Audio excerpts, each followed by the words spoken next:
Hi, I'm Eric Lubau, and welcome to Beyond the Belt. This is a conversation with Dylan Freedman, a black belt out of Jamestown, New York, USA. Dylan is a corrections officer trainer for the New York State Department of Corrections and Community Supervision. He also travels the U.S. and helps to teach defensive tactics for the company Effective Fitness Combatives.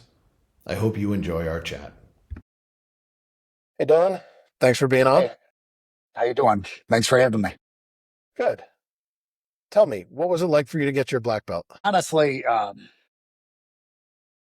think getting my black belt was the biggest belt that really meant something was the when I ended up getting my blue belt. I think that was the most powerful belt where you feel like, oh, I've made it, I'm here. The black belt, for the most part, it probably took me. I think I started training jujitsu in 2008, and then from there got really serious about it. Probably 2011 when I started fighting. So probably I got my black belt in 20, what was it? I got my black belt in 2024. Oh, however many years it took me to end up getting my black belt. By the time I got it, uh, it didn't, the belts didn't mean as much to me anymore. It was cool to have it. It's more of a status thing or something that gives me the ability to market myself or for someone in the outside world, who's I wouldn't say unknowledgeable, but not he hasn't been doing jujitsu. It gives me as more of a subject matter expert within a realm when I'm selling myself or my abilities to them. I guess would be the best way to word that. Um, That makes I sense to me. But went. what was your blue belt so important for you? Like, what was that to you? No one, no one's super excited. All right, I'm a white belt. I'm a white belt. Like you can't. Something about getting that blue belt all of a sudden makes. I think when you're younger, you're looking for I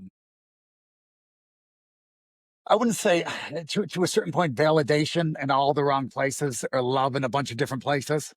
And when you first get into Brazilian Jiu Jitsu, those black belts, those brown belts, you want their recognition or their validation or for them to tell you that you're there in order to a certain point to believe that you're actually there. And I think that that blue belt right there is the first one, and everyone's going to have that kind of on their journey until you get to the point where you believe in it yourself. Um, Getting that blue belt gave me that for the time being, where it's like, okay, I think I at the time got it from Julio Foca and BJJ Revolution and Josh Roth, who was out of Kinetics Combat Sports in Jamestown, New York, and it made me feel like I was recognized. I guess would be the best way to word it. And I skipped a ton of belt ceremonies. It probably took me 3 4 years because I came from a wrestling background, so I was super anti the gi. I'm probably still anti the gi, to be honest with you. I only compete inside of no gi, but I did gi long enough to. I always tell people I did gi long enough in order to get my black belt. Uh, and once I got my black belt, I've probably been in the gi 2 or 3 times after that. I kind of put it on the retirement. Uh, Do so you that feel way, like when it's we important?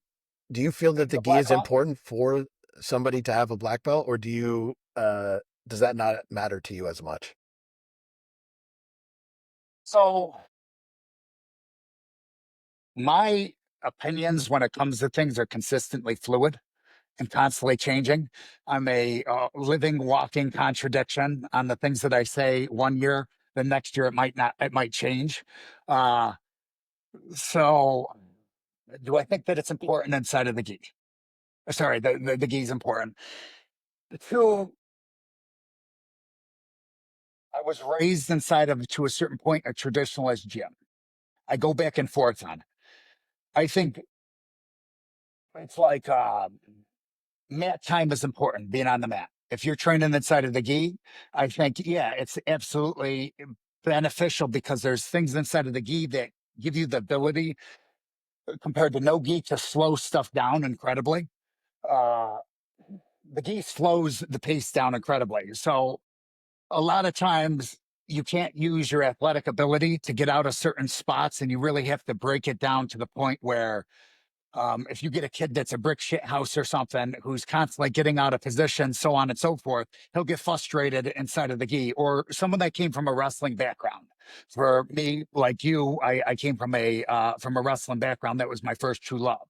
So when I first got in the gi, I was like, man, this is stupid. I feel like I'm wearing a bathrobe here. And I think there was for us inside of wrestling, I'm going to go on a lot of rambling here for you. Okay. That's all You're going right. to have to reel me back in a bunch of times. But I I can think do for that. us inside of wrestling, when the gi was very similar or turned a lot of wrestlers off because it was like karate. Okay. And I've never been a huge fan of karate, even though I trained in karate. Yeah, Okay. I think I started off in kung fu. I've done karate, American boxing. Not American, but would that be American boxing? I don't even know. probably not just regular boxing. Yeah. Like I'm like the guy when it comes to moves inside of Brazilian jiu-jitsu. Where you ever seen the movie Tropic Thunder? Yeah, of course. Um, I think it's what was the McNulty? I think it was McNulty was the guy with the hands, Yeah. who had like the claws for hands, and what was the one actor's name that did all the explosions in it? I don't Oh remember. gosh. It's been a long time. Eastbound and Down, the Eastbound and Down actor.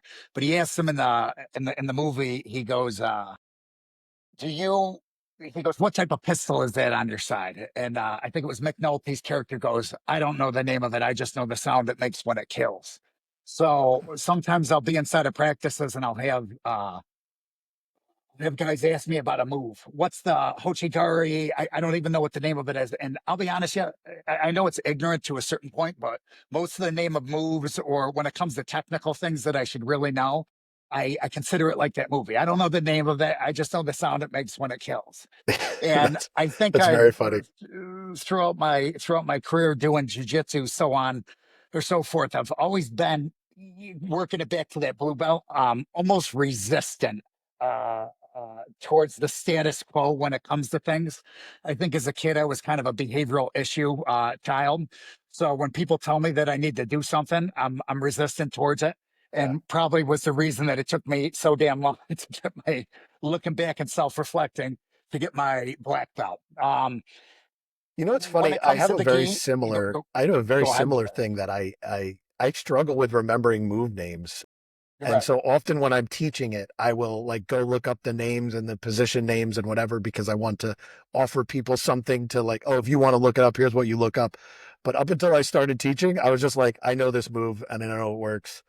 And so I don't know how to get to, I don't know the position that puts me here. I know the position. I don't know the name of it. Right. I don't know what this leg Right. entanglement's called, but I know that I can heel hook you from here. Like a lot of Right. that. 100%. I have a buddy, Brian Bury, a gym that I train at. It's a JT Torres affiliate. Real tough guy in the competition scene too.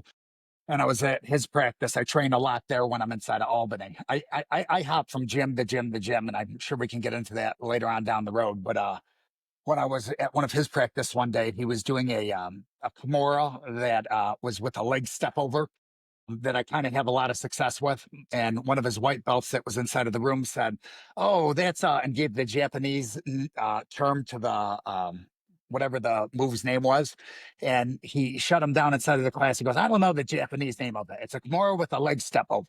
And that's me right there. That sums me up. That's when I knew I loved the dude. If you're tracking that, because honestly, some of the Japanese names, again, it's ignorance to a certain point. If I wanted to spend time on it and be a real fanboy of jujitsu, I would learn the technical names of it. But a lot of the Japanese names actually make the moves more difficult for me to retain the information to a certain point. So when There was I'm a doing a lot coach of teaching, I have say that again. There was Sorry. a coach who used to work at my gym who, when he was coaching students during competitions, he would yell out Japanese names to things, and everybody was like, what is the, like, that his style of coaching was to yell out the Japanese name for something. And I'm like, take your left hand, put it on the right hip. Okay, dig for that underhook by sliding go turn your palm to the inside, reach up with like, mine is as dumb as possible. And he's like, go to Osoto, something. And I'm like, I don't know what all those things are. Thank you. That didn't help me out at all. Yeah. at especially all. when you're yelling Japanese names to like white belts or blue belts, and they're like, I wouldn't know what it would be if you said the non-Japanese name. Right. I think there's a portion of the jiu-jitsu community, and I love them. Don't get me wrong, I love them, but they're fanboys, really, of the sport. Uh,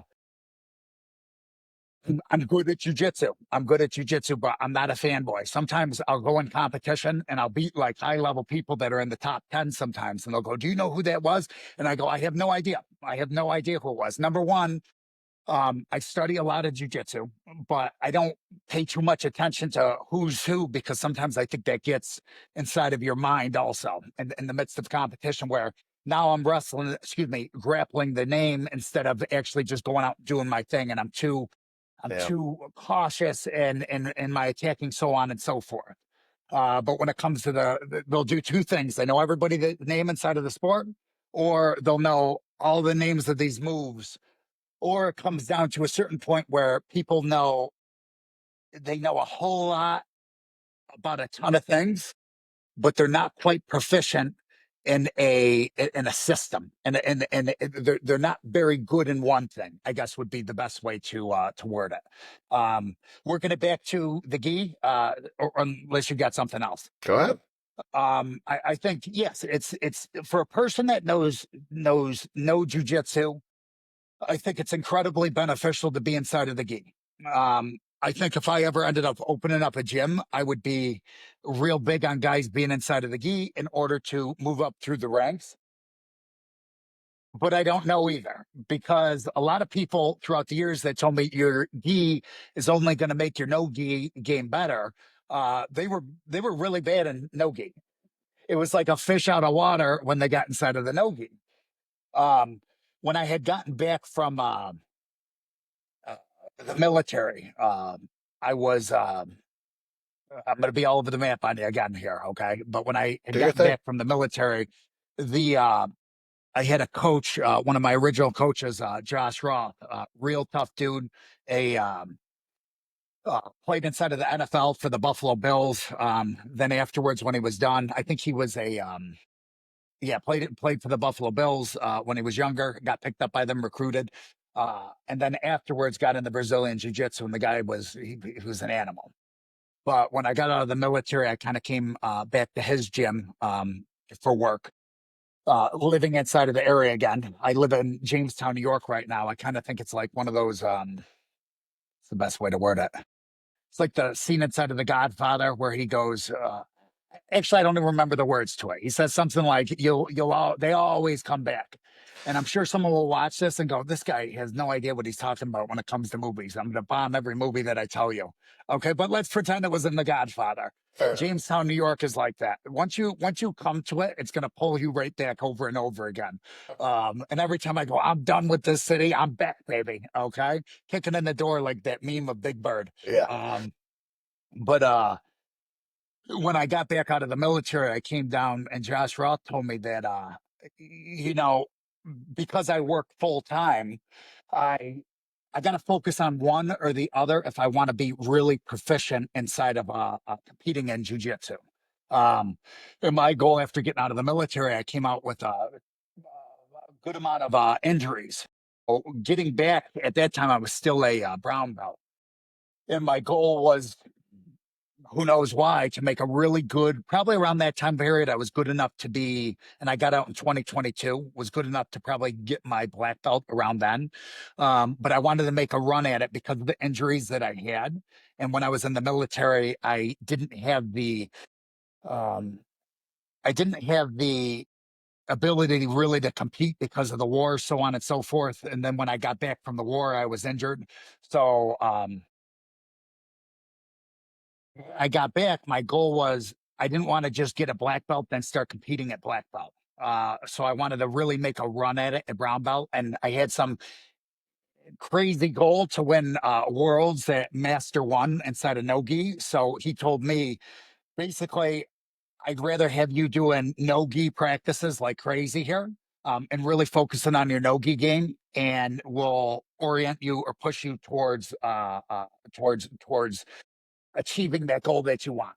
But it's very difficult to focus on both gi and no gi if you're a competitor, and be proficient in both if you have a full-time job. Um, in my personal opinion, Do and I'm you talking being regret do you go ahead. regret focusing just on Noki, or are you happy about that decision now? I'm super happy to be honest with you. As with the injuries and everything that I've had, uh, whenever I get in the gi, it hurts. It hurts my neck. I tweak my neck, and I've always had that Dan Gable philosophy, where hey, just power through it, power through it, power through it. Not or what are the Russians doing? Some days I wake up and in the middle of the night, and I go to myself, what are the Russians doing? Because I'm so ingrained with like that Dan Gable Yeah, the philosophy. I've delegate. Yeah, never I remember that. Right. The wrestler. Yeah, And I've never fought the Russians. I'm probably never going to fight the Russians unless a world war kicks off. Hopefully the military takes me back if that happens. that's a Even that's an with all the interesting injuries I have. that's an interesting So, philosophy to take of wanting to be a part of that world war. Once right. you're over a certain age.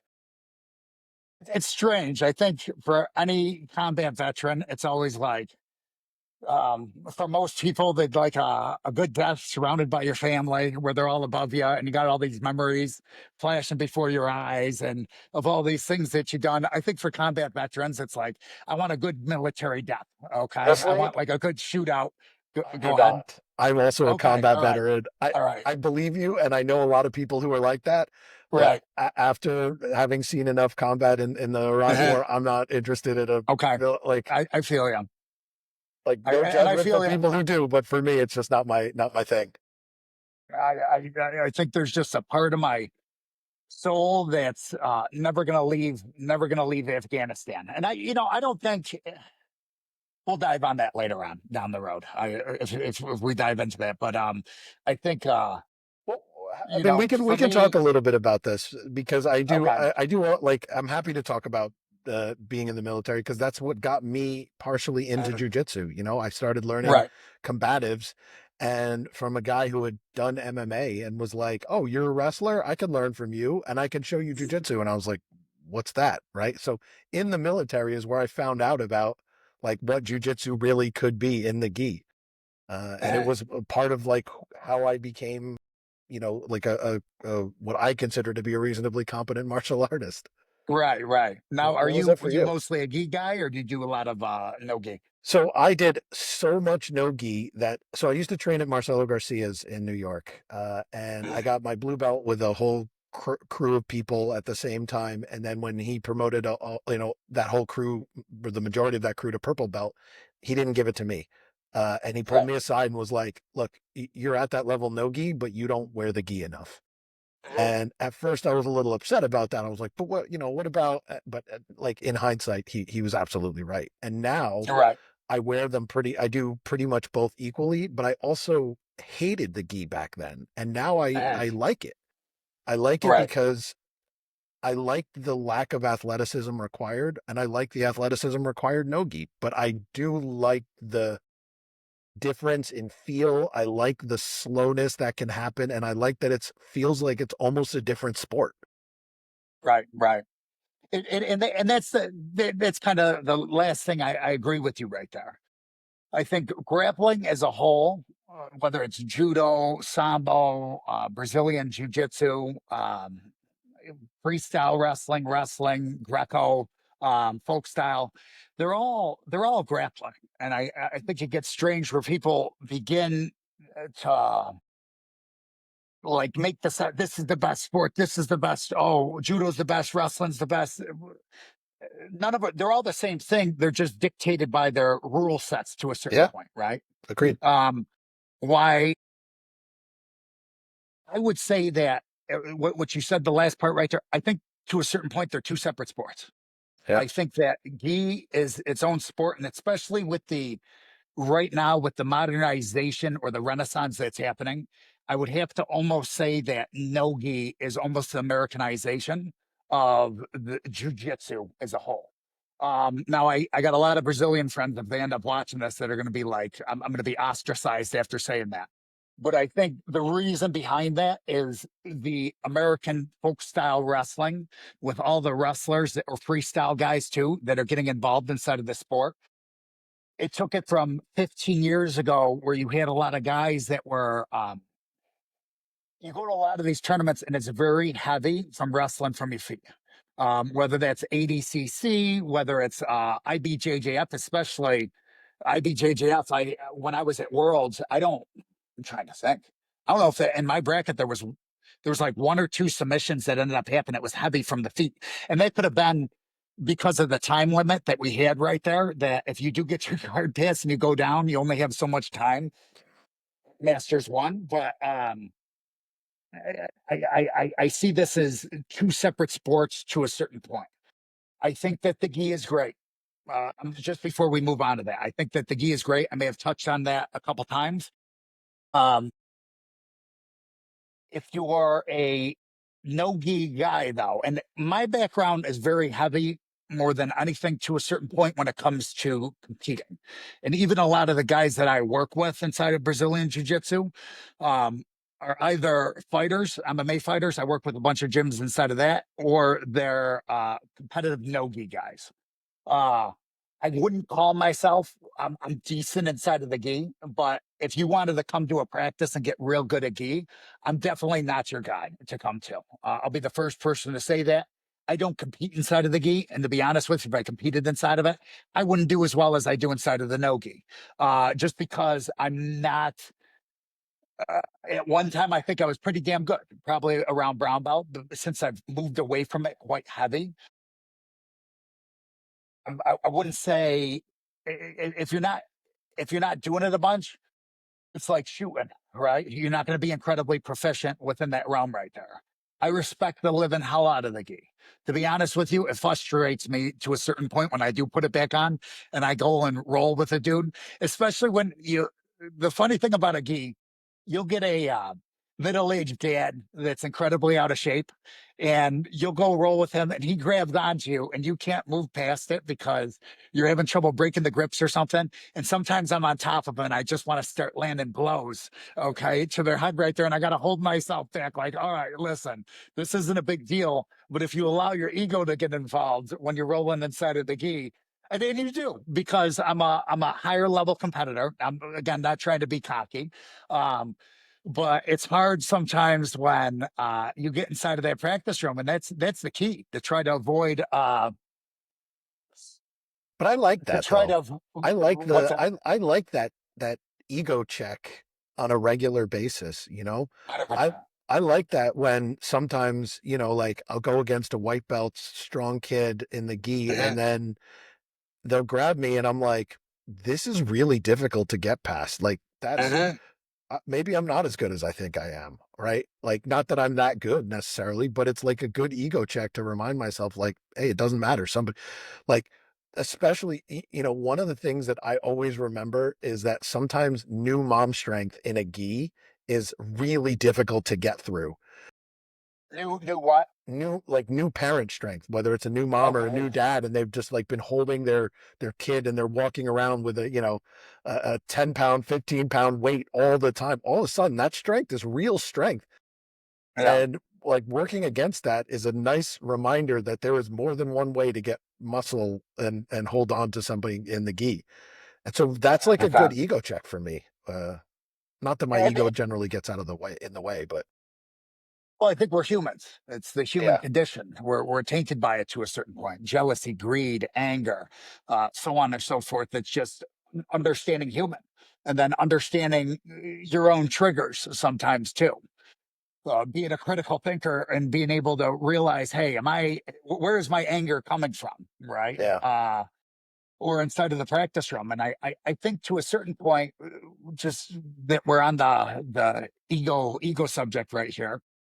Um, for years, I would have aha moments in small incremental growth. I don't know if incremental is the proper word for that, but small little sections of growth. And then it would be like flat for a good period of time where it felt as if I was just staying the same. And what I realized is when I would come into the practice room now, whether this was the sport of wrestling or going back to wrestling, I think wrestling's a little bit different because everyone's around the same age frame. Like the guys that you're competing against, for the most part, are around the same age as you. So it's everyone's kind of their growth spurts are very similar, unless you're doing tons of off-season wrestling. Uh, but for a lot of people, because they're not doing tons of off-season wrestling, some guys are, but like you'll see most people are around similar, same levels, but they let's say if you're in ninth grade, most ninth graders are around the same, and then you get freaks of nature who are going out and winning states, so on and so forth. But jujitsu is a little bit different. You can be brute strength, like a real tough dude, okay, and get kind of a decent way off of being country strong, okay, off of willing your might upon people. Jiu-jitsu is kind of different, and it takes a while for wrestlers to kind of to realize that it doesn't really matter that you're stronger or you have more cardio than a person. Um, and in wrestling, to a certain point, it really was that when we were younger. Who's more athletic, especially when we were younger. Yes. Right now, I think with the internet age and everything that's happening, that it's given people the ability to have access to much more information if you were in a small town area like I Yeah. am. When I was younger, it all that information wasn't out there, so they didn't want wrestlers going and training with the college team in the off season.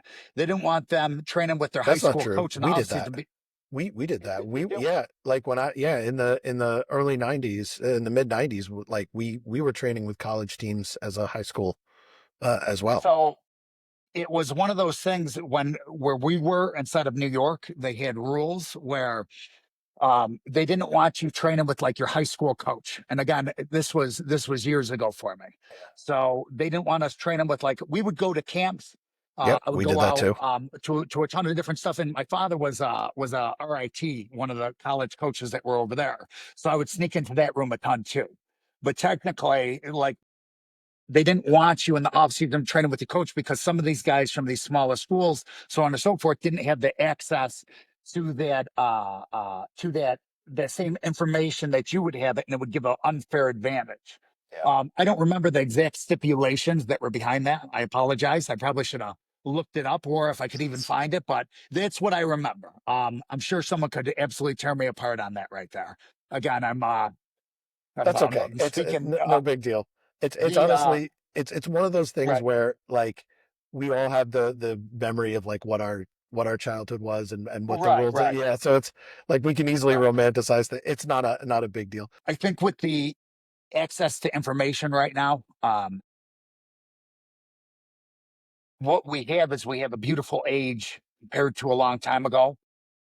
When I first got into Brazilian Jiu Jitsu or when I was wrestling, I had a limited amount of information because not so much with wrestling, but more with jujitsu. We were learning everything from YouTube and we were trying to figure it out. Even when I was fighting MMA, most of my trainers they had a background inside of Muay Thai, or they had a background purely in jiu-jitsu, a background purely in striking, but a lot of them never had fought MMA. And in jiu-jitsu, the knowledge holders were the Brazilians to a certain point, and because we lived in East Bumeth, okay, we had to figure it everything out from jiu-jitsu. The beauty of the sport right now is that we have an abundance of information because of BJJ Fanatics, where you could live in, again, a small town area and not even have a coach. And you could get one of John Danaher's DVDs and just rep that over and over and over again. And that, to a certain point, you could become quite proficient in the Absolutely. abundance of the information from phenomenal technicians that are out there. Um, I think it's also there's a negative side to that to a certain point because there's almost too much information. And inside of the sport of jujitsu or wrestling or fight, and especially new competitors, what ends up happening is they think that there's such thing as a miracle move. And the reality of the situation, there isn't. So they're constantly looking for the brand new thing, and moving away from the basics. And you'll get guys that are brown belts in Brazilian Jiu Jitsu that still haven't mastered fundamental, even black belts I've seen that haven't mastered the fundamentals of the sport. Um, and sometimes we're moving off way over yonder into really advanced things, or things that are not even stepping at step one. Okay, it's stuff that a brown belt should be learning. Let's say, again, and people are going to have different opinions when it comes to this.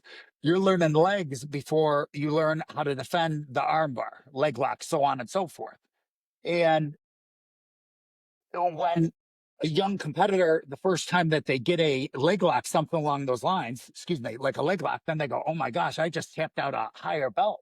Now that's all they want to do. Blood's in the water. Okay. They think that this is the answer to everything. Now they get to a certain level where these other belts who trained inside of those fundamental things and were brought up what I believe to be properly, where they're shutting them down. And now the leg locks aren't working, but they have nothing else inside of their game because they focus too much on these advanced things that are right here. Now you need to have a knowledge of it, but you can't hyper focus in the beginning on solely this because this is what's winning.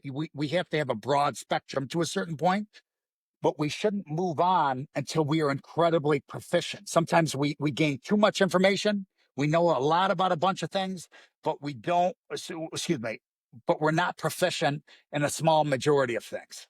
Yeah, a lot of And I'm people not don't know wording how to that pass the guard, right. and they're already, doing leg locks. They're already, people don't have strong side controls, or they're not good at defense, and they're, solely attacking. Like I completely agree. Fundamentals are harder to come by these days. So just moving back to the what you had talked about, ego kind Hey, of inside of the practice room. Um, go and ahead. I think that ego is a is a big thing.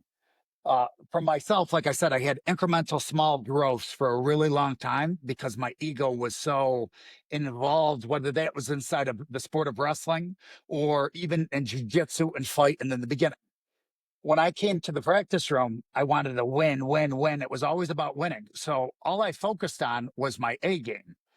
Um, and due to a lot of injuries that ended up happening later on down the road, it forced me to, during this time period, I can't do takedowns. All right. I can't remain on top right here because of the injuries that I had. So I had to get really good in my B game areas, or areas that I wasn't interested in, didn't excite me.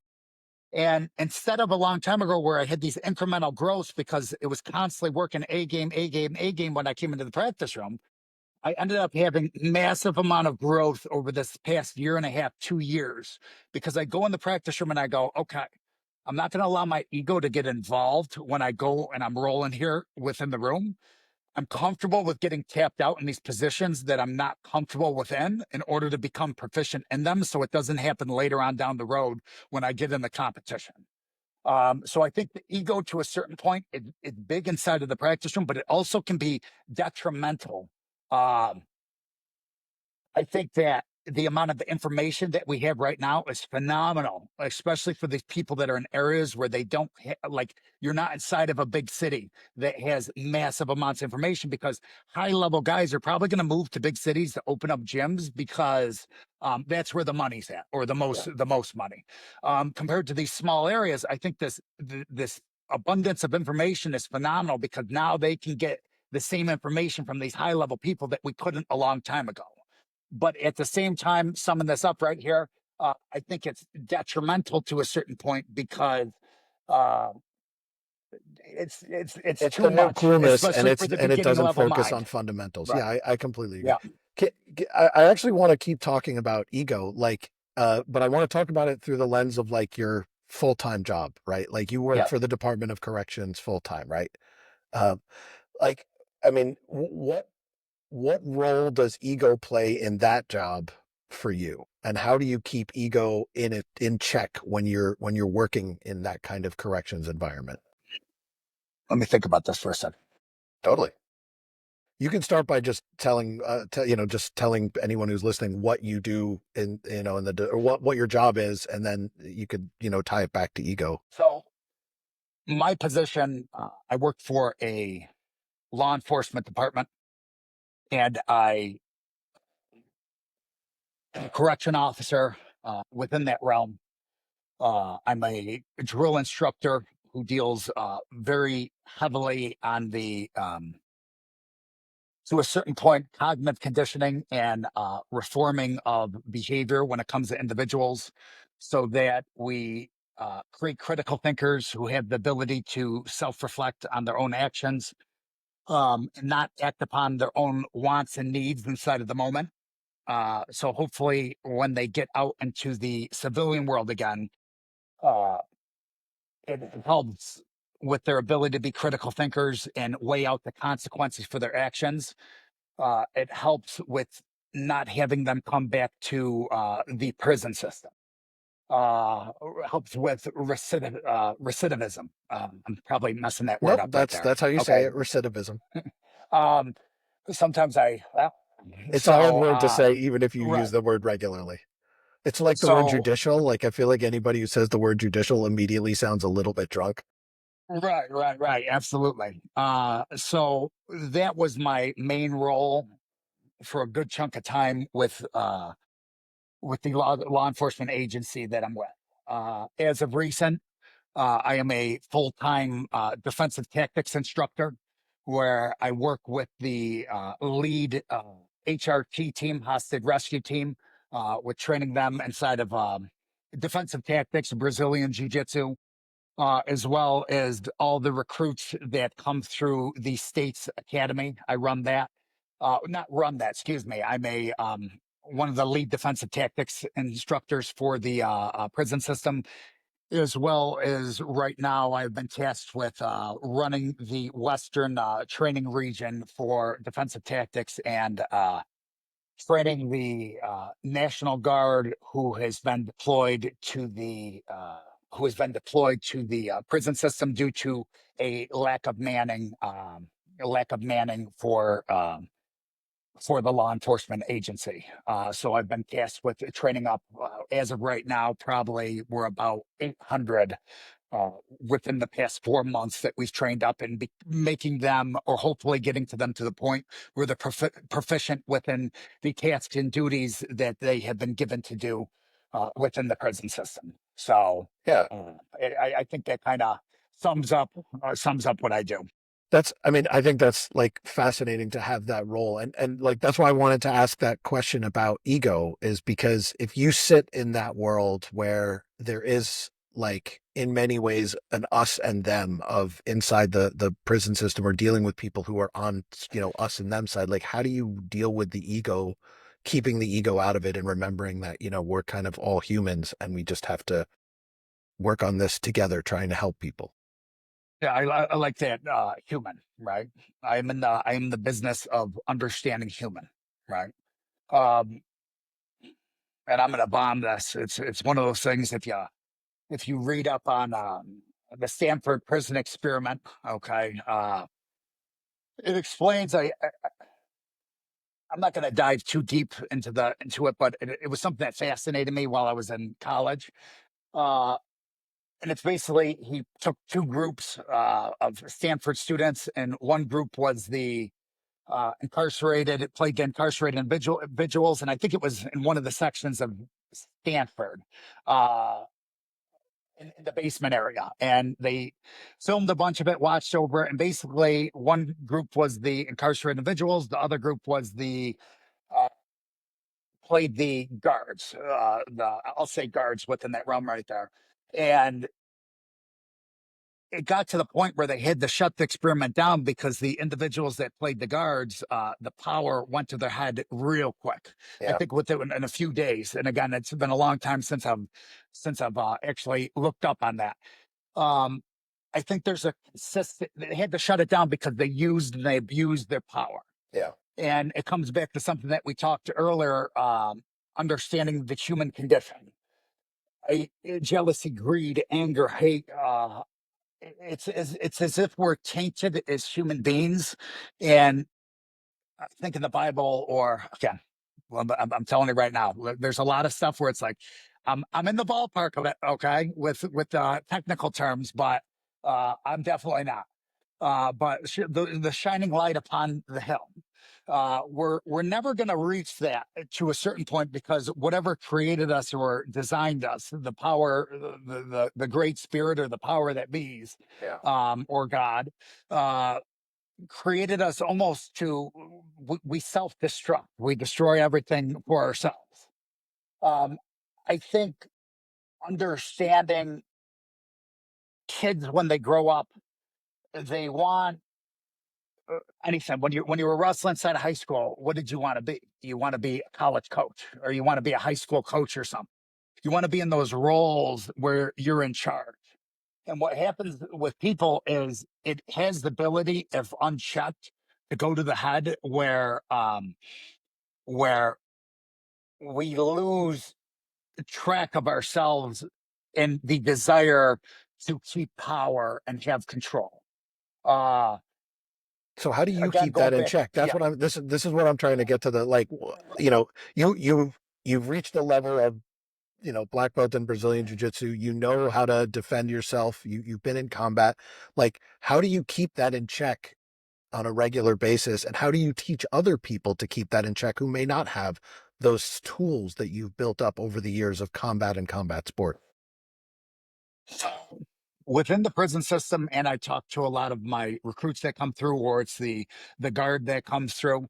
Um, I have no desire to really fight with these individuals. I'm getting older, I'm injured, so on and so forth.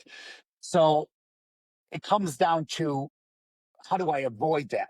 A big thing with that is the ability to uh, verbal de-escalation skills and being good at that. And in order to be good at that to a certain point, it's time and it's a lot of experience and doing a lot of things wrong. And I'll be the first person to tell you, I've messed up a lot of things where I look back on the original way that I tried to keep power and control when it came to the incarcerated population, or even a lot of things that I did in coaching, where I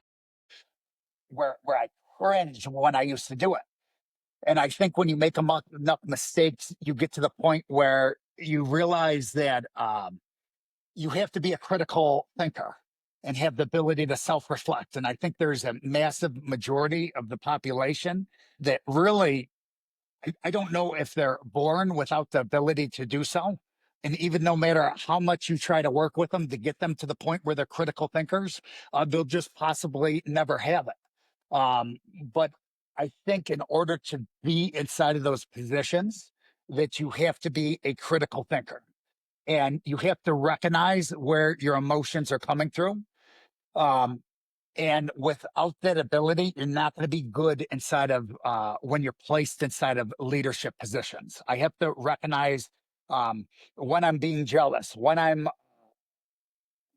angry. Is that anger or that jealousy, so on or so forth, coming from a deep rooted issue from the past that I'm projecting towards people? Or because a lot of times when I see people where they're abusing power or something along those lines, it's coming from a different place. So I need to recognize my own issues that I have mentally, spiritually, and It's be good that able you can to. do that. I'm just wondering how you Right. teach other people to do it, right? Like, I know, having spent many years in combat sports, that if you don't reconcile that for yourself, you're going to lose training partners, right? You lose friends, you lose training partners. But it took years of training to get that. And you don't have years of training with the people you're training. You have months often, or weeks. Like, how do you impart those lessons? How do you teach those things? Like, what are you telling people that helps get them in a better place to be hopefully a little bit self-reflective and humane? A lot of stuff that we touch on very heavy is that our job, we must always remain acting in good faith with reasonable care upon probable cause. It's kind of like the 10 commandments of corrections. Um, Can you repeat that? That was really Basically, interesting. I just want to hear it one more time. acting in good faith with reasonable care upon probable cause. All Okay. right. And If you could dispel any misconceptions about corrections officers, what would you want people to know?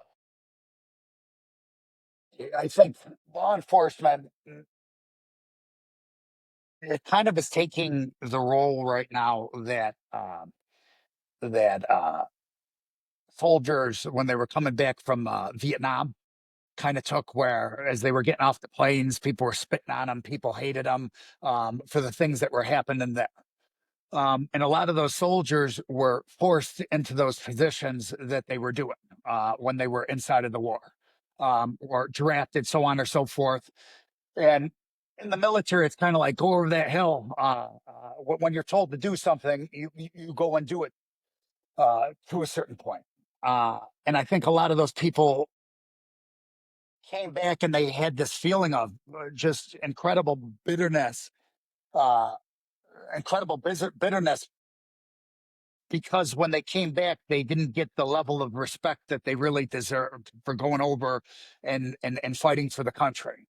I think that most law enforcement officers, or all the law enforcement officers that I've known, when they go into work, the last thing they want to do is to get into a use of force with an individual. The last thing that they want to do is for things to go bad during that day.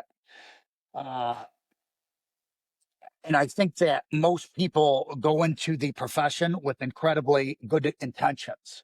And I think that most officers act within the realms, okay, of what their department dictates for them to do. I think within any type of department that there is going to be bad apples. And I think it is the job of the department and the officers within that department to weed those individuals out, so that way they don't bring the department down. And they don't paint a bad name for the individuals, the other individuals, the 99% that are doing the right thing. I think you have a lot of law enforcement right now to a certain point that's bitter because they're kind of in the realm that, again, the feeling that a lot of those soldiers had, where society, or depending on the state that you're in, have moved very heavily away from them, or have a bad perception of them. Uh, the best thing I can say about them: these are your sons, these are your daughters, these are your cousins. These are guys that are helping out inside of the community with churches, youth programs, that volunteer a ton of their time. They're just like anybody else. They just have been put into a task or a realm that is incredibly uh, difficult. They're still kind, loving individuals, just like anybody else, but uh, Do you feel as though some of the tools that those officers have at their disposal to remove the bad apples, to weed them out, like you just referred to, do you feel like the tools are there for people? Like they know how to do it, they know how to self correct? I believe that right now we're having, to a certain point, because some of the bad issues that has happened inside of law enforcement, or is to come to light, that we're kind of having a renaissance inside of law enforcement as a whole, where between body cameras, cameras within the prison system, uh, and a reformation, I believe, a reforming of the majority of the departments that are around the country, and the movement that's kind of happened inside of the country, where it makes it a lot easier than it was at one time. In order to get in order to get officers who um, are not proficient inside of their jobs out of these departments, where they are a liability to fellow officers and to the department as a whole. So yes, I think that That sounds the very direction, positive. Like that's a right? very positive view of it. That, and I Right, don't feel like I hear that often. So for somebody from the inside to have that positive view, I right. think that's actually a great thing. Yeah, I think they've done a very good job where checks and balances, and they have the ability to keep people much more in line. Or if they do end up messing up and going outside of the realm of, again, acting in good faith with reasonable care upon probable cause, that they have the ability to remove them from these departments. To a certain point, remove uh, people that are detrimental towards the whole. Yeah. Okay. I mean, it's good to hear that because I know, like, to bring it a little bit back to the military, I know that we in the military had the tools to say, hey, this person is not necessarily the right kind of person we want as a part of the military. And then we had, ways to talk to senior officers or bring them through the Uniform Code of Military Justice or that thing. And I know that that was done. And I just didn't know how available that was for people in law enforcement, because the military is one large or many large organizations, and corrections and law enforcement is a lot smaller organizations. And there's like county, state, city, towns, there's sheriffs, there's elected officials, there's unelected, and it's a lot more disparate. So just not really having an understanding as somebody from the outside, like, just didn't know if those tools existed in a similar Yeah. fashion. Well, I think the beauty of technology, okay, and body worn cameras is incredibly beneficial because you can see everything that's happening within these um with that an officer is doing throughout the day. And I think that's beneficial for the officer in case false claims have been made against them. But I also think that it's beneficial to the incarcerated individuals, or same way for people that are out on the street, because it keeps people from, again, acting out upon and abusing their roles of power.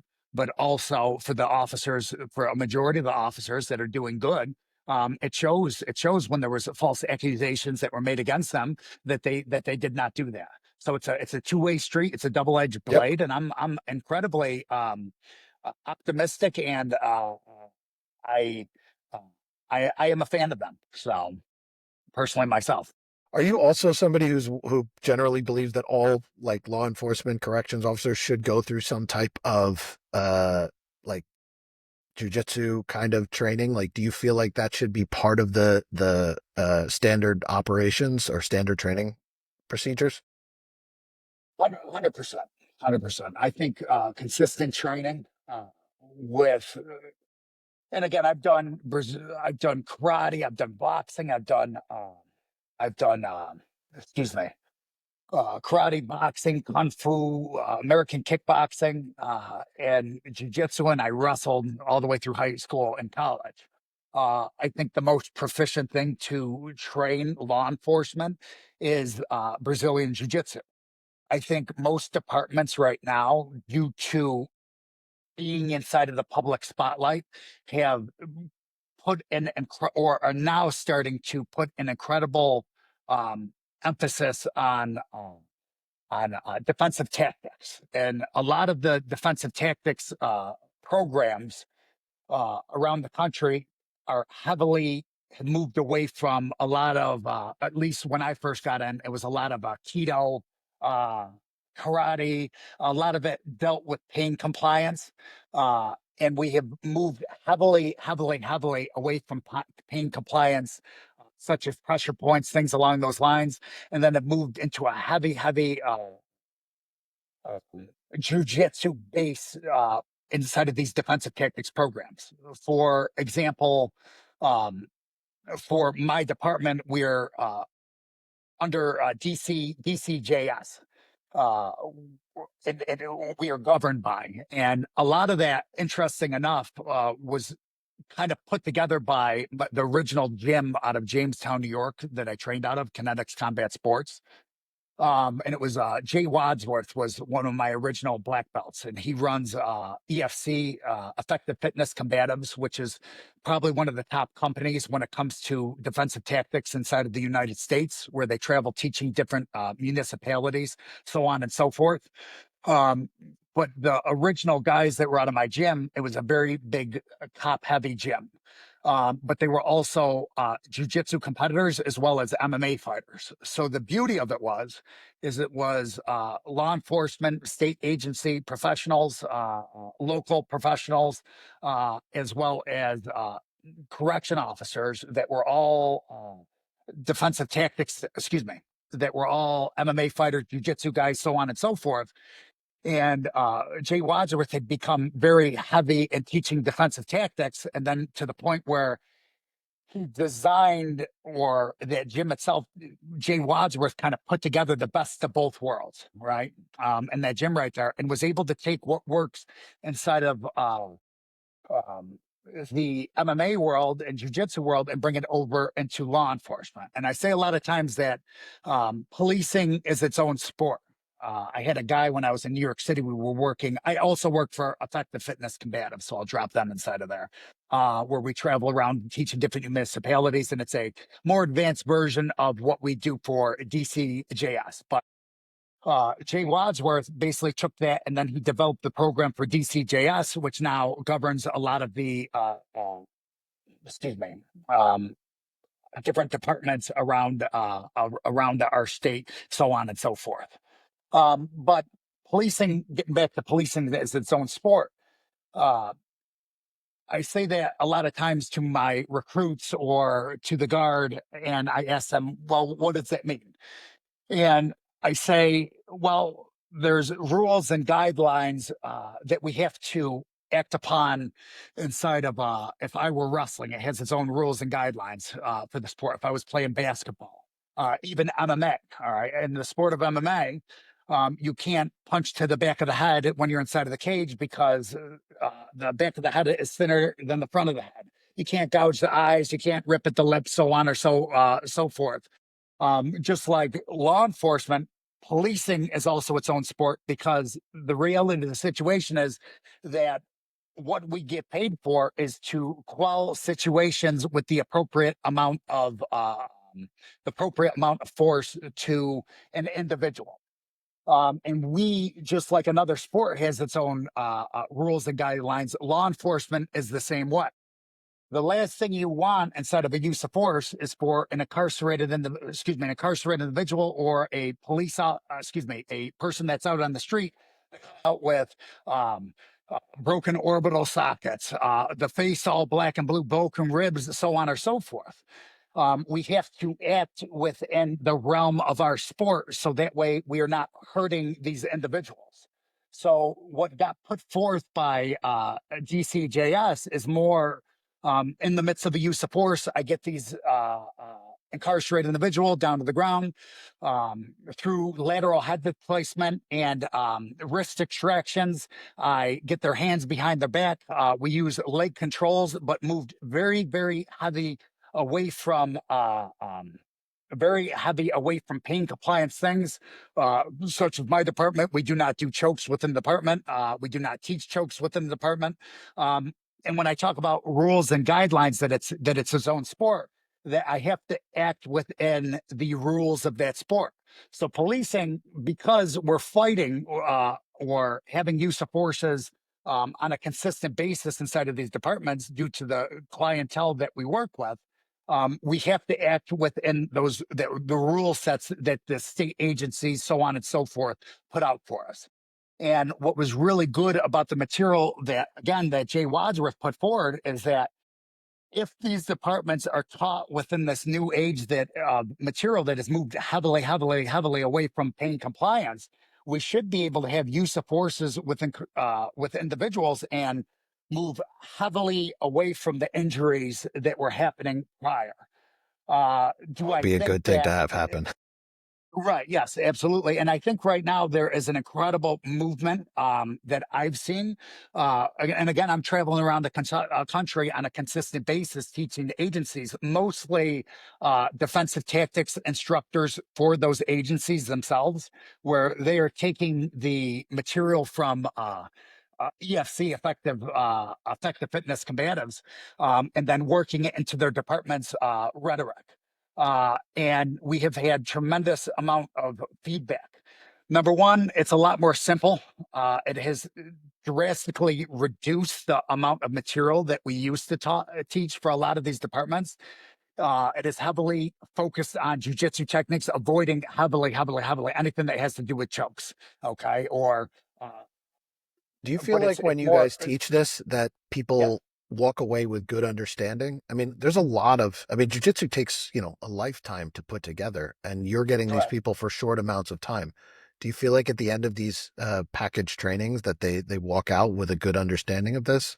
And are you testing them? Absolutely. Yeah, absolutely. Honestly, I'd say a lot of the purpose in my life right now comes very heavily from teaching a lot of individuals that will then reach out to you and say, I had this use of force, whether it was out on the street or whether it was inside of the prison system, and we were able to quell it. And if I did not know this material right here, I would have, it would have been ended much worse. And How a lot long of are these those individuals sessions? that come through, what's that? How long are these? Are these like 3 weeks, 6 weeks? So there will be 2 week sessions as well as I'll do sometimes 1 week sessions.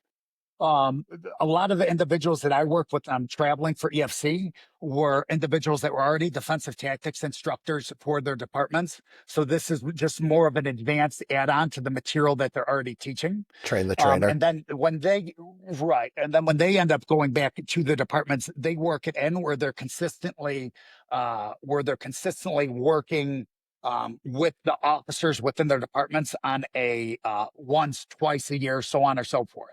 Yeah. I think it's important for departments uh, to have yearly trainings when it comes to defensive tactics because uh, I had an individual tell me a period of time ago, well, what is muscle memory? And probably the easiest way that it was ever explained to me was he said it's like you're in the middle of a snowstorm and you got to walk from your house out to the car.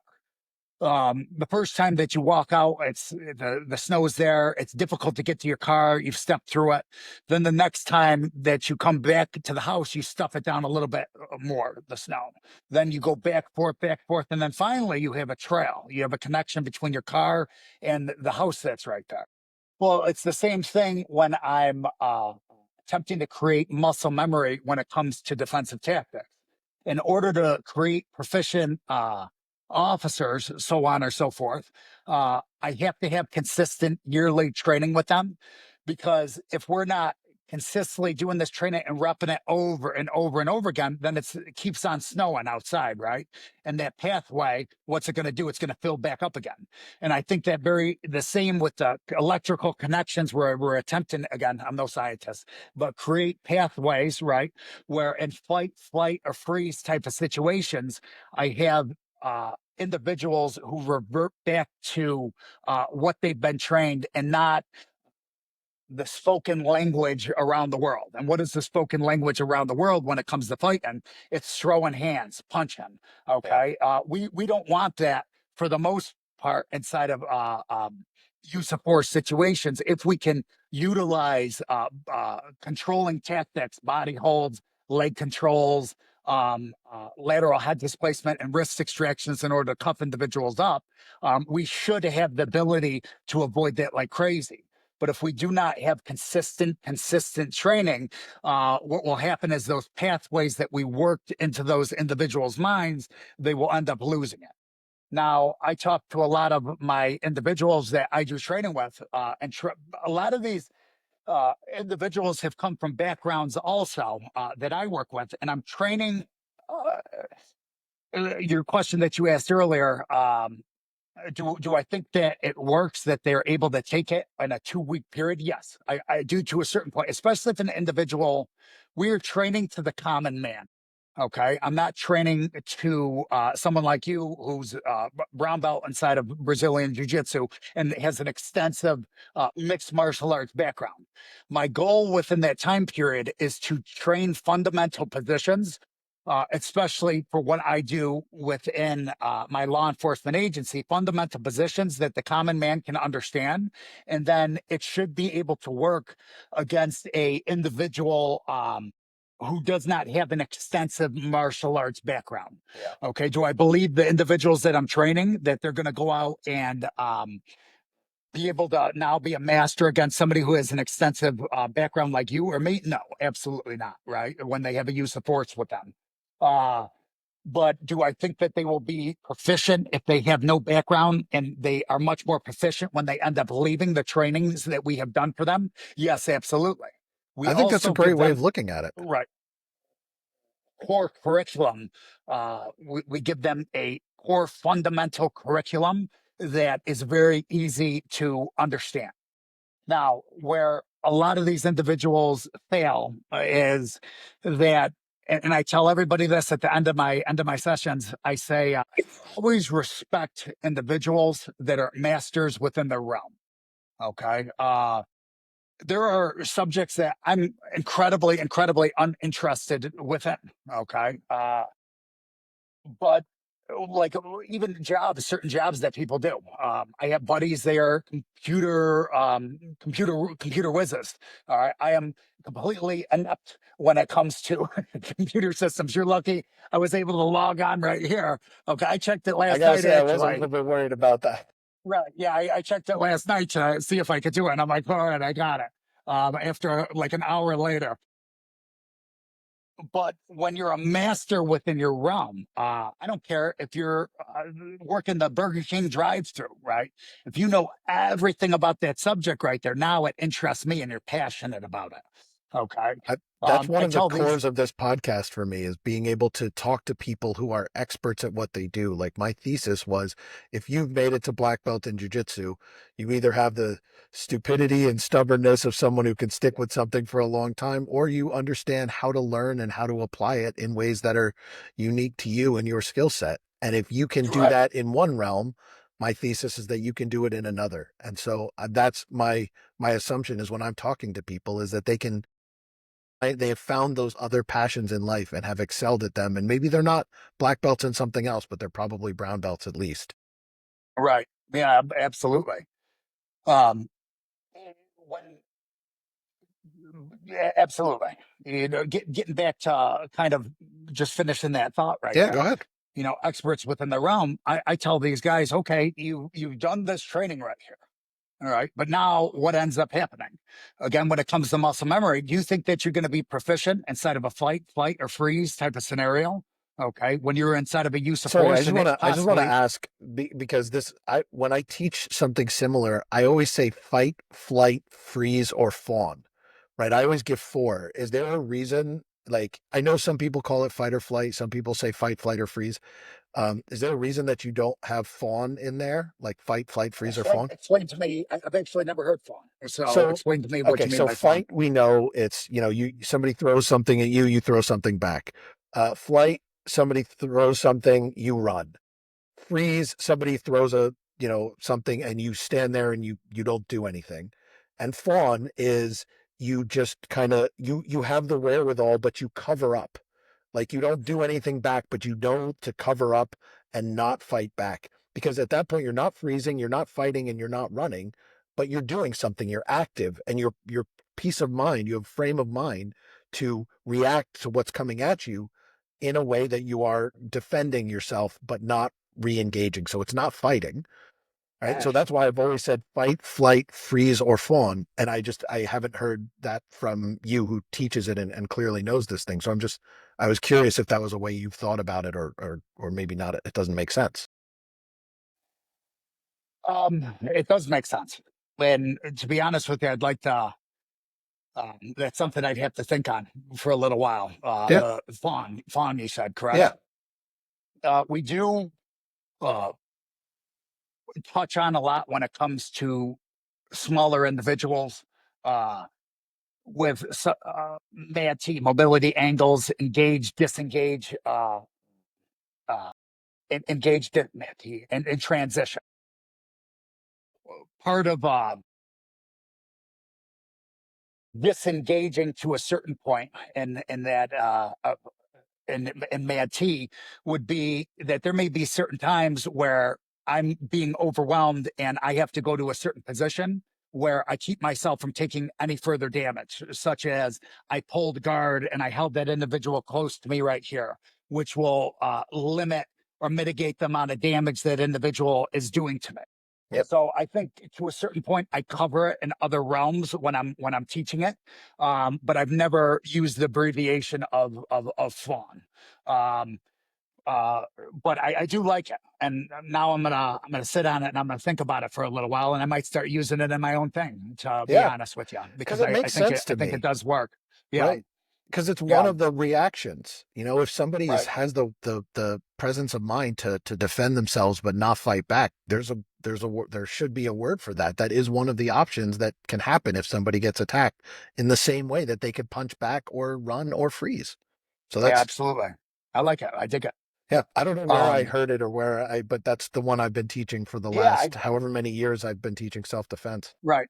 Maybe I heard it sometime before, but and then it's always like when you have a jujitsu guy and you've showed them the same move that you've been working with like 100 times, then they go find it online and they go, "I want to show you this new thing that I just learned." And you're like, "Mother jumper, I've showed you that 1,000 times. Now it comes from Gordon Ryan, right? And Yeah. now all of a sudden it's gold because it came from the God's mouth." Yeah. So maybe I've heard it before, and now I've heard it from you the first time. And yeah, I'm actually gonna bring back to some of my guys and pick that apart and possibly work that into some of the stuff that we're talking Yeah. about.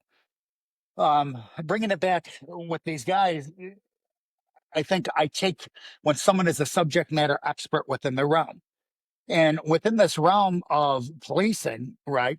If you are not proficient, or law enforcement, excuse me, if you are not proficient within your realm when it comes to use of force, when we have to go hands on, okay, if you are not an asset inside of that, then you are a liability, is what I always end up telling these individuals. You are a liability.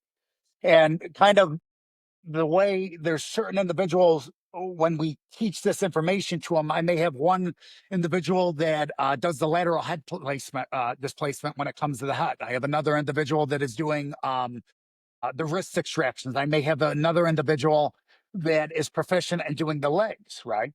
But they all need to be proficient inside of each one of those realms right there when I am attempting to handcuff an individual up.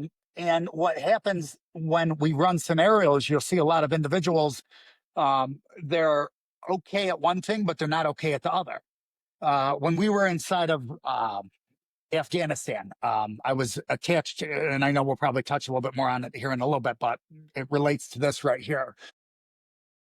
I was a mortarman, and I was attached to special operations inside of the country, in the eastern part, near the mountains. And we would run whatever missions that they wanted to run. But when we would come in on the helicopter in the middle of the night, we would come out and we would create our half moon. When we would come in on the Chinook, we'd create our half moon, whole security, and then the helicopter would take off.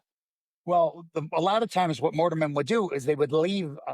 If you were carrying the mortar system, okay, on your one shoulder, you'd leave it on one shoulder. So when I got off of that helicopter and I came out, and I possibly, the chances that a firefight engaged right off the bat, if I were to get domed inside of the head, one of the other mortarmen that were out there with me, or one of the other guys that were proficient inside of the mortar system, would have the ability to take the bag off of my back and keep moving on. Okay. And the mission would continue. All right. If my other mortarmen that were with me were not proficient inside of the realm of being a assistant gunner, being an ammo bearer, or being a gunner, okay, then we don't have a mission anymore. We have the inability to be an asset on the battlefield if we all just knew he only knows this piece, he only knows this piece, he only knows this piece. Um, so I equate that very similar to what we teach to these individuals, or a lot of times when law enforcement gets to the point where they go, "Nah, I'll never need to know that," or you push it off to tomorrow. "No, I'm good enough," or something. If you are not proficient inside of the legs, proficient inside of the head, proficient with getting this behind the back, let's say in the midst of the use of force, I got knocked out, okay, by incarcerated individual or somebody that's out on the street. Let's say I was shot. Let's say this thing right here, it must go on, and you must be proficient inside of the realm, and you must know my piece. And that comes down to being an expert inside of your craft. Whatever you are, I think Abraham Lincoln said it, whatever you are, be a good one. Okay. Be a good one at it.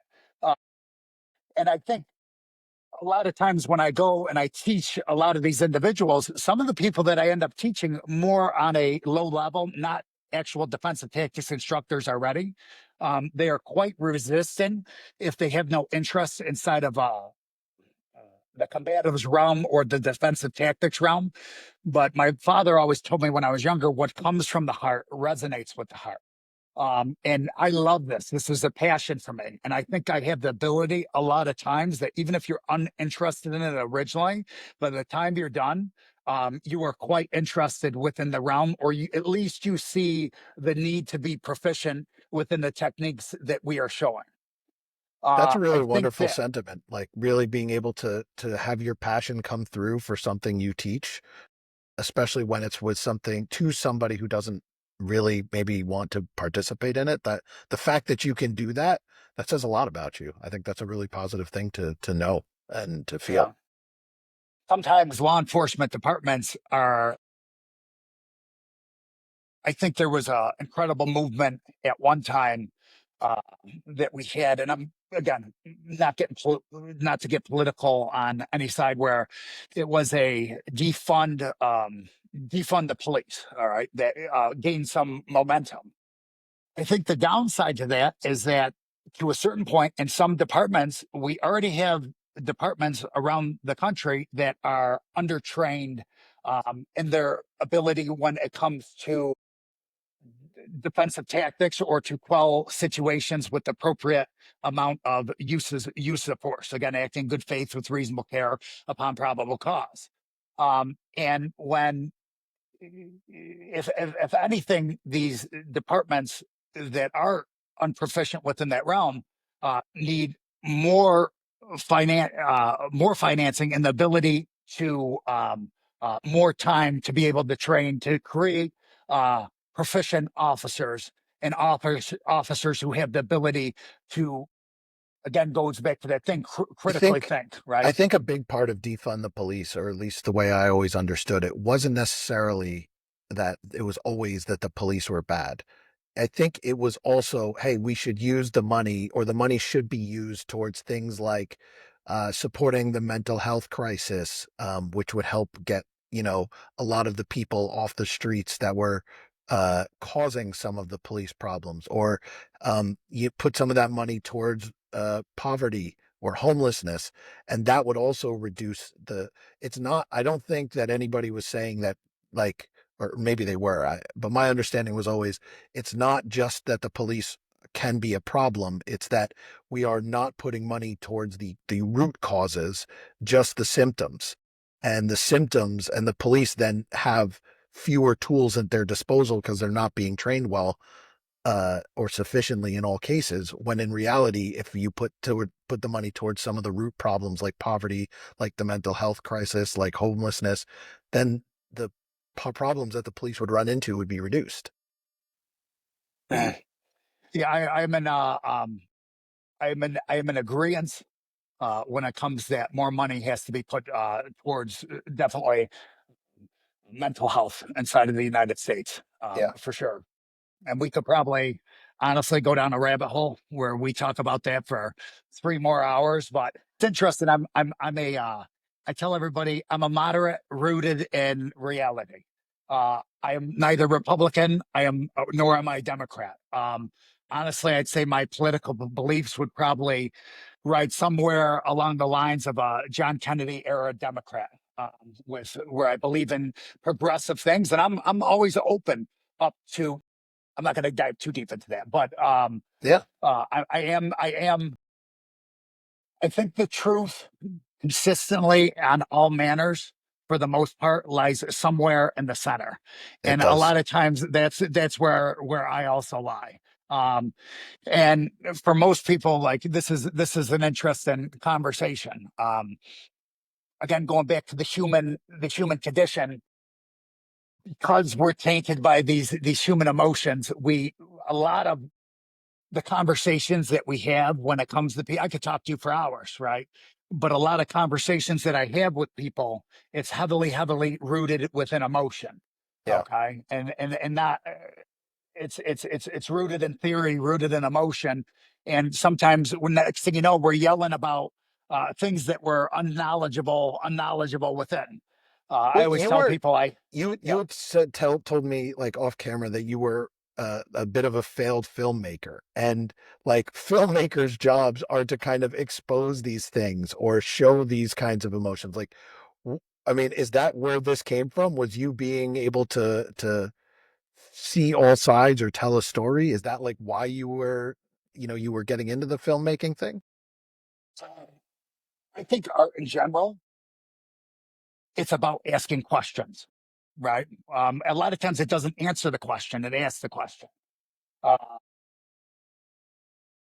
is the reason I'm able to ask questions, are you saying, or to see both sides, things along that? I think uh, very heavily kind of comes from I was probably a behavioral issue kid when I was younger, and I always questioned everything. I wasn't a bad kid, right? But I always questioned everything. At the same time, my father was very big on. Uh, well, we could go down a wormhole with this right here. I think probably deep rooted what began it was my when I was younger. My mother's side was Catholic, and then my father's side was Jewish. So I was raised inside of a household where I always tell people I got the worst of both worlds when it comes to guilt. All right. So every action, if I turn left, I feel guilty. If I turn right, I feel guilty. I was Catholic raised guilt kind and of Jewish inside of guilt that environment. together. Yeah. 100%. It was, um, so that and what happened inside of the Holocaust to a certain point that was very prevalent in the area that I grew up in. I have some of my best friends, their grandparents were inside of the Holocaust. So I think it was very good on questioning things, very big in the culture that you grew up on questioning things, um, because we come from a people to a certain point that were, because they didn't see it or the writing on the wall. Some did. Don't get me wrong, and I'm not trying to disrespect them at all. Um, because they didn't question or they didn't push back to a certain point while the going was still good in order to do so. Um, Catastrophic things ended up happening. And it really wasn't their fault, but I don't know if that comes across well, where being a critical thinker is incredibly important because in calling out or recognizing when things are going above and beyond, or even inside of my own profession right there. When am I losing my humanity? Okay, is a really big thing. All right, when am I getting to the point where I'm starting to see individuals as a law enforcement professional more as numbers and forgetting that these are humans that are in front of me? And I think it's really important, again, coming back to the ability to self reflect upon your own actions in order to avoid that and not be at the point where you are using and abusing the powers that you get, because it's very easy for power to go to people's heads. Yeah. Does that kind of come across well, the things that Well, I'm that saying does right come here? across like Right. I can see Yeah. that and I can hear that in Right. what you're saying. I was just curious if that went into why you got into filmmaking. Like what, like is that what you were trying to bring out within people, was show people the truth? I think originally I wanted to, when it came to film, I did a lot of acting as a kid. I did theater, I did improv, so on and so forth.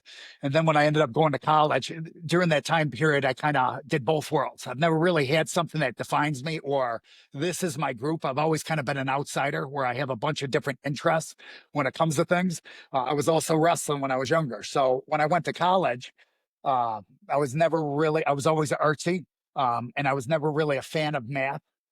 So I didn't want a major that had math inside of it.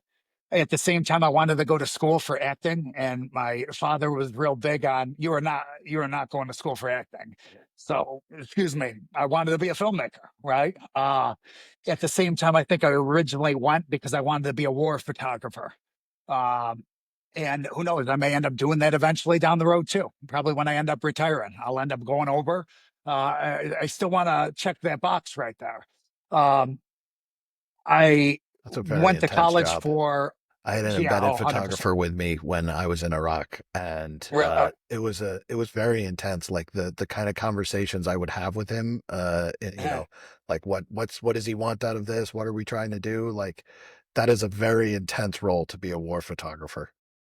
Right. Yeah, absolutely. Absolutely. I had a guy that was embedded with us in Afghanistan, and you can tell it is mentally wearing. It is mentally wearing, especially consistently going over to war and attaching to these units that are getting after it. And you're Um, documenting and you can't do anything about it. Like right. you are, if something happens to that unit, you can barely support, that's Right. not your job. And it was like, Right. it was an interesting thing to talk to him about how he reconciled these ideas in, for himself. It was in many ways like talking to how a chaplain sits inside of a unit. They're like, hey, there's only a certain amount that I can participate in support, but that's not my job. I'm here to do something else. Right. Right. Absolutely. I yeah, that would make a good podcast if you ever get a hold of him and have him on or something. You'd get a I find those guys fascinating. Um, Yeah, I I lost touch with him after like he was embedded with us for I think maybe 3 or 4 months, and then after that I didn't get a chance to reconnect with him. uh yeah, getting into Yeah, that was I wanted to be a war photographer. Then when I started going to college for it, it turned into I wanted to be a filmmaker uh, and tell stories.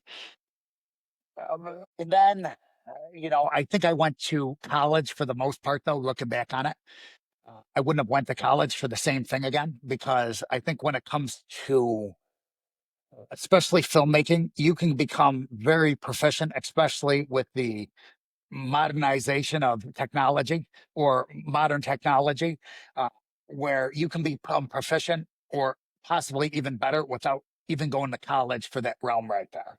yeah, Again, if you go to a University of Southern California or something, that's probably a phenomenal film school.